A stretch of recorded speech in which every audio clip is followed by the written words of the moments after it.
বেগুন আর লঙ্কা বীজ দিচ্ছি। এখন দিচ্ছি বেগুন, এই যে বেগুন দানা ওই ট্রেতে করে দিতে হচ্ছে, পুরো শুকনো মাটিতে। এখন তো বৃষ্টি লেগেই আছে, কয়েকদিন আগে তো মানে 2-1 দিন আগে প্রচুর বৃষ্টি হলো। এই মাটিগুলো তার আগের থেকে রাখা ছাওয়াতে শুকনো করে গুঁড়ো করে ট্রেতে ভরে নেওয়া হয়েছে। তারপরে এই বীজটা দিলাম, এতটা দিয়েছি। আর ওই যতটা বাকি আছে ট্রের, সেটা লঙ্কা বীজ দিয়ে দেব। বীজ বাজার থেকে 2-10 টাকার কিনে, চারা বাজার থেকে 2-10 টাকার কিনে এনে লাগানো যায়, কিন্তু সবাই বলে যে বীজ তলা করে সেটা চারাগুলো করলে সেটা নাকি ভালো হয়, ফলেও তাড়াতাড়ি, যে সবজি হোক। এই জন্য আমরা করছি। আরও শীতের সবজিগুলোর বীজ আছে, সেগুলো আর কয়েকদিন পরে দেওয়া হবে। এতে লঙ্কাগুলো দিয়ে দিলাম। এই যে মাটি আলাদা করে রেখে শুকনো করতে হয়েছে, একদম শুকনো। শুকনো মাটিতে বীজতলাটা ভালো হয় এবং হবেও, না হলে বীজতলা হয় না। আর বাইরে আমাদের ওই সাদা পলিথিন দিয়ে ছাউনি করা হয়েছে, সে এত বৃষ্টি হয়েছে এই 2 দিন আগে, সব আবার ভিজে গেছে। বীজটা দিয়ে দিলাম, তার উপরে এই যে খত, আমরা এটা খত বলি, এটা হচ্ছে ঘুঁটে গুঁড়ো। এখন ঘুঁটে ওই শুকনো ঘুঁটে জলে ভিজিয়ে ভালো করে গুঁড়ো করে নিয়েছি। গুঁড়ো করার পরে আবার ওই ছাঁকনি জালে ছেঁকেছি। ছাঁকনি জালে ছাঁকলে গুঁড়োটা একই সমান হয়, মিহি হয়, মিহিগুলো হয়। একদম মিহি গুঁড়ো মাটি হালকা করে বীজের উপরে ছড়িয়ে দিচ্ছি। বীজটা ঢাকা হয়ে যাচ্ছে।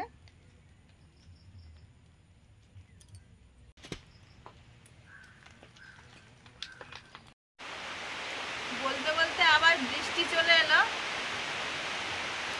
বৃষ্টি যাচ্ছে আর আসছে, সকাল থেকে শুরু করেছে। আবার মাঝে একদিন পুরো ফাঁকা ছিল, তারপরে আবার শুরু করেছে সকাল থেকে। মাটিগুলো বীজের উপরে দিয়ে দিচ্ছি। বীজগুলো আর দেখা যাচ্ছে না, ঢেকে গেছে, কিন্তু একদম হালকা। এর ওপরে খদ গুঁড়ো দিয়ে দেবো, মানে ঘুঁটে গুঁড়ো যেটা, ওটা দিয়ে দিচ্ছি।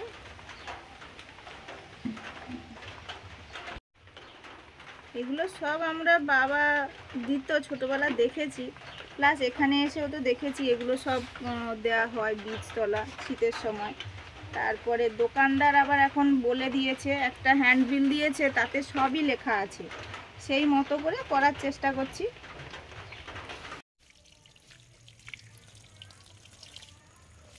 জল দিয়ে দিচ্ছি এবারে,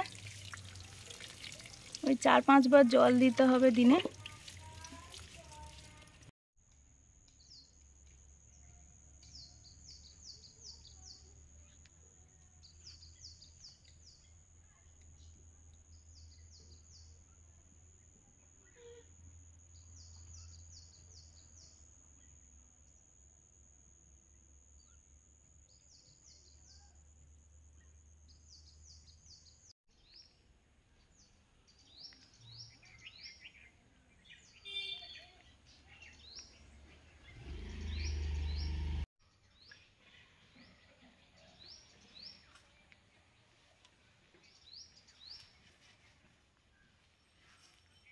নমস্কার বন্ধুরা, আমাদের চ্যানেলে আপনাদের সবাইকে স্বাগত। চলে এসেছি সকাল সকাল, প্রচুর রোদ্দুর বেরিয়েছে, ঘামে ঘাম সবাই। স্নান টান করা হয়নি, সকালে কাজকর্ম মোটামুটি হয়ে গেছে। এখন এই স্নান করার আগে যেরকম জলে টলে নেমে একটু শাকসবজি তোলা হয়, তো সেইগুলো করে নেব, তারপরে স্নান করব। তো কুলেখাড়া শাক তুলব আজকে। কুলেখাড়া শাক প্রচুর হয়েছে, অন্যান্য বছর বিভিন্ন জায়গায় রাখা হয়, এবছর এই জায়গাটা রাখা হয়েছে, ওদিকটা একটু পরিষ্কার পরিচ্ছন্ন করা হয়েছে। তো দেখুন প্রচুর হয়ে আছে, প্রচুর, এবং মানে একদম কচি।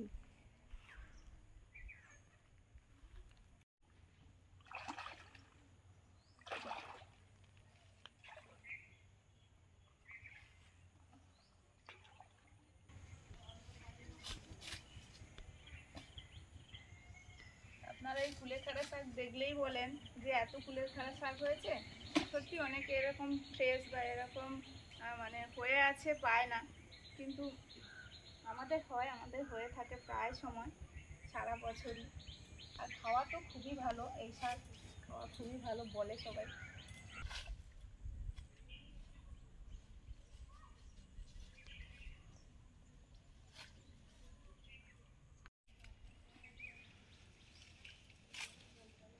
এগুলো হলে হবে না।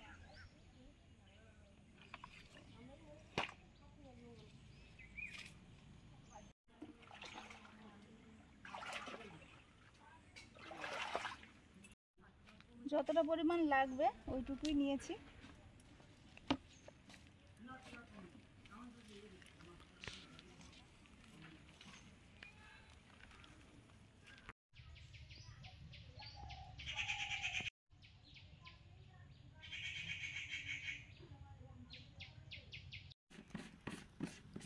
স্নান করে এসে ভাত বসিয়েছি, স্কুল আছে। ভাত, ডাল, আলু ভাতে দেওয়া আছে, ডিম সেদ্ধ, এইগুলো। এই যে ডাল সোজা আছে তাই। একটু লুজ করো। লুজ, ঠিক আছে। স্নান হলো, স্কুলে যাবে, স্কুলের ড্রেসটা পরিয়ে দিয়েছি, এবারে ভাত খাবে।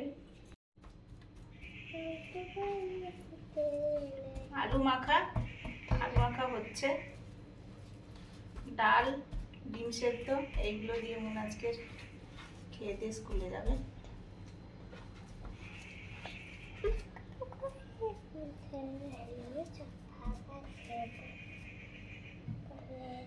গরম আছে, ফ্যানটা চলছে না।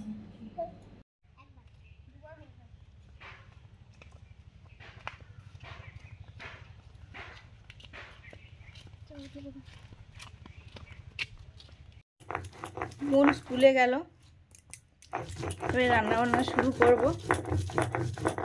ভাত, ডাল এগুলো তো হয়েছে, আর দুটো রান্না হবে। আগে মশলা বেটে নিচ্ছি, মা একটু কাজে গেছে। মশলা বাটার পরে শাকসবজি আর মাছ কাটতে বসেছি। এই যে কুলেখাড়া শাক বেছে নিচ্ছি, মা কাজে গেছে, না হলে তো মা শাকটা বেছে দিত। আর এই যে এই মাছগুলো কাটবো, এই মাছগুলো আগের দিন ভিডিওতে দেখিয়েছিলাম, আপনারা কমেন্টে বলেছেন যে এটা চেলা মাছ। চেলা মাছ আমরা মানে নদীর মাছ আমরা বেশি ওই কচু দিয়ে, আলু বেগুন এগুলো দিয়ে রান্না করতে ভালোবাসি, আর খেতেও ভালো লাগে। তো সেরকম আলুর বদলে একটু কচুই দেবো আজকে। কচুগুলো না খেলে নষ্টও হয়ে যাবে, বর্ষার কচু। তো কচু একটু বেগুন দিয়ে রান্না করব ঝাল মতো। আর এই শাকের চচ্চড়ি হবে আলু বেগুন আর চিংড়ি মাছ দিয়ে।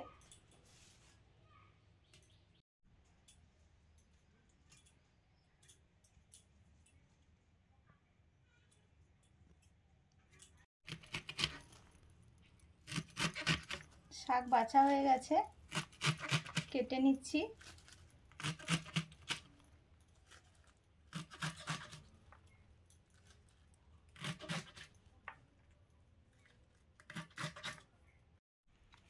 বেগুন কচু কাটলাম, এবারে মাছটা কাটবো।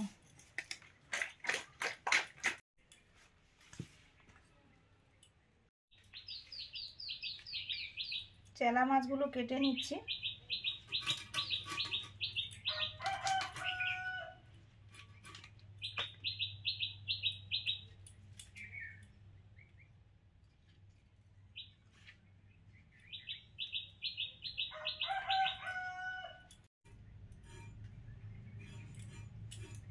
আঁশ নেই বলতেই চলে, সব উঠে গেছে। এই যে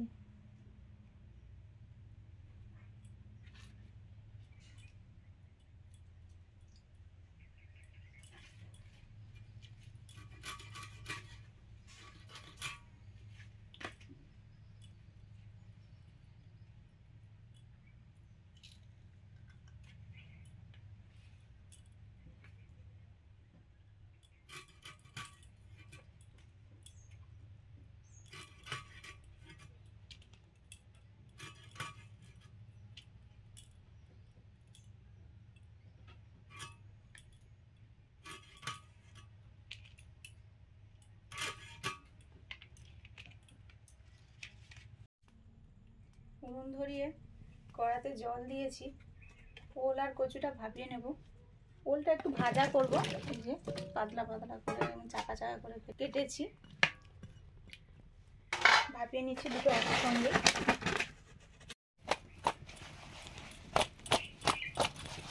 মাছে নুন হলুদ লঙ্কা মাখিয়ে নিলাম ভাজবো বলে।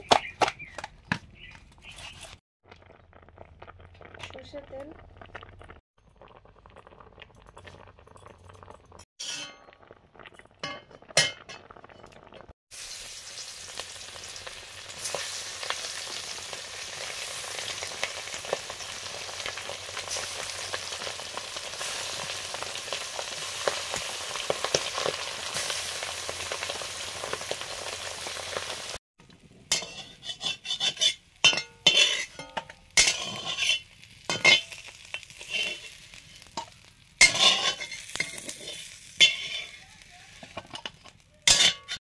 কড়াতে সরষের তেল দিয়ে বেগুনগুলো ভেজে নিচ্ছি দুটো রান্নার জন্য।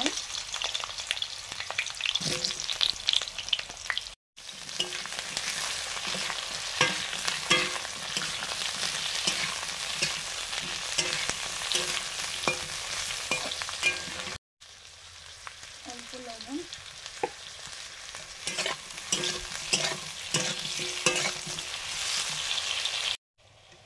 সরষের তেল দিলাম কচু বেগুন দিয়ে চেলা মাছের ঝালের জন্য।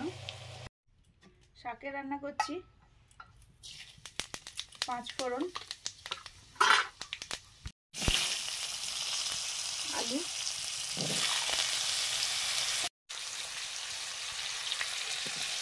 চিংড়ি মাছ নুন হলুদ মাখানো,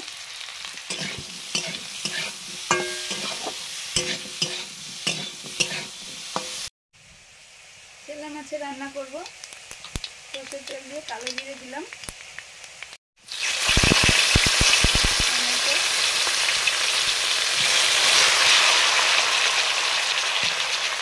সেদ্ধ করা কচু,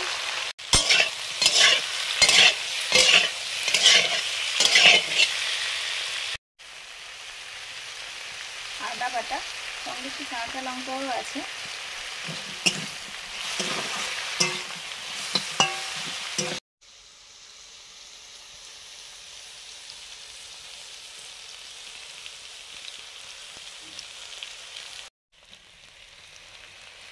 এবার দিলাম কুলেখাড়া শাক,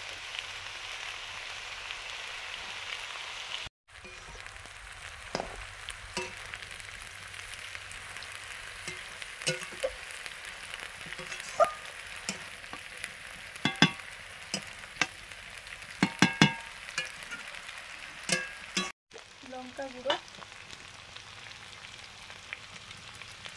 কাশ্মীরি চিলি পাউডার, লবণ,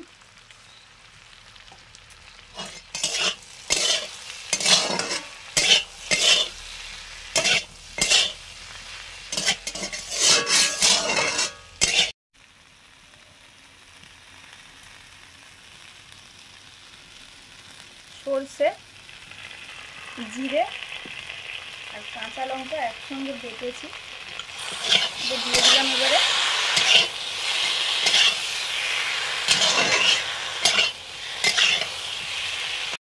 পরিমাণ মতো জল দেবো।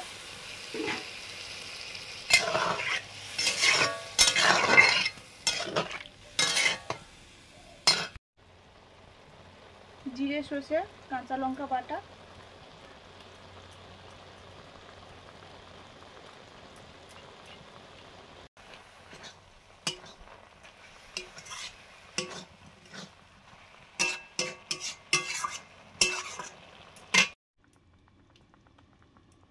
মাছ দিয়ে দিচ্ছি,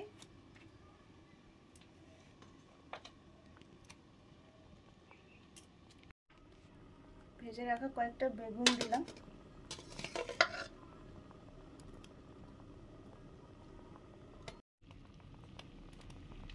এই রান্নাগুলোতে ধনেপাতা দিলে তো ভালোই হয়। ধনে গুঁড়ো করা ছিল ভেজে, ওটা দিলাম।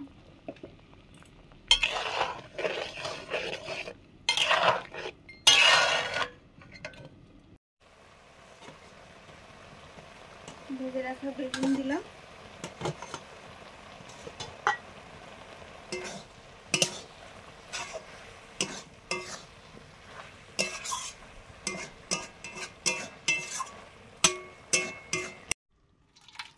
চেলা মাছের ঝাল হয়ে গেছে, নামিয়ে নিচ্ছি।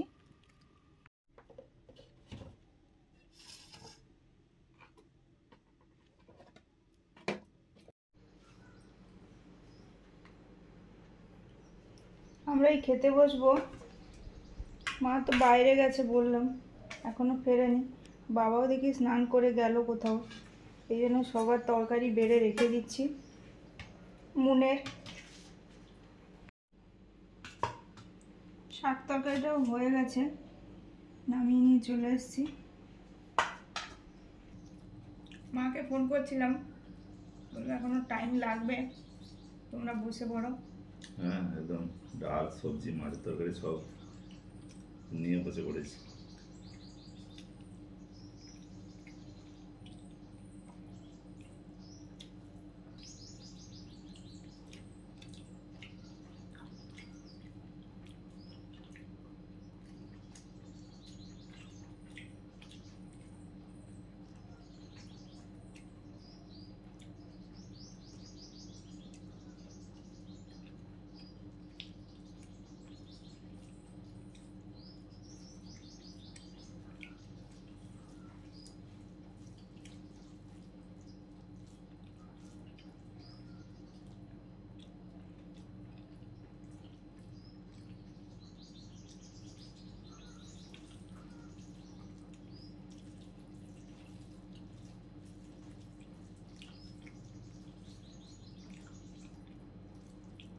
শাকটা তো দারুণ হয়েছে। হুম, কুলেখাড়া শাক খাওয়া ভালো, আমাদের তো হয় প্রচুর, সারা বছর থাকে। আর আজকে চিংড়ি মাছ দিয়ে রান্না হয়েছে, দারুণ।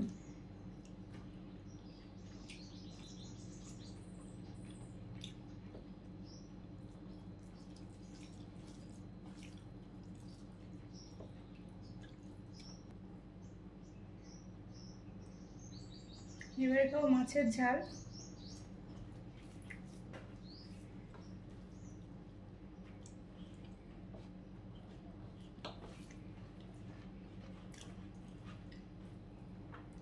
বাবা বলছে যে এক আধবার খাওয়া হয়েছে, আমার মনে নেই অতটা।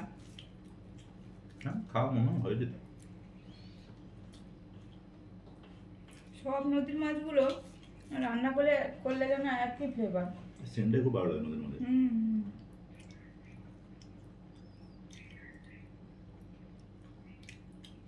প্রচুর কাঁটা আছে, টেস্ট ভালো। কচুগুলো দারুণ হয়েছে।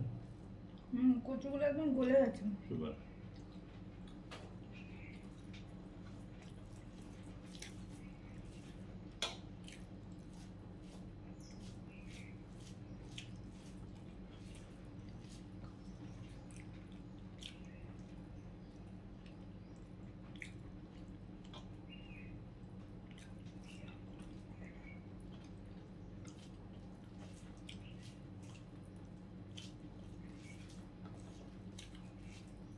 দারুণ মাছ।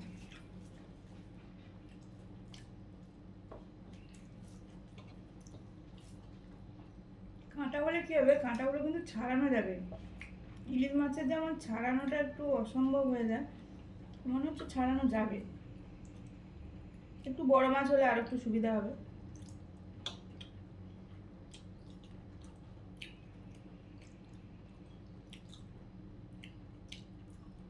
সব ধরনের নদীর মাছ খাওয়া ভালো বলে সবাই। কাঁটা যা চিবিয়ে খাওয়া যাবে। বাচ্চাদের জন্য আর কি, বাচ্চাদের জন্য একটু অসুবিধা।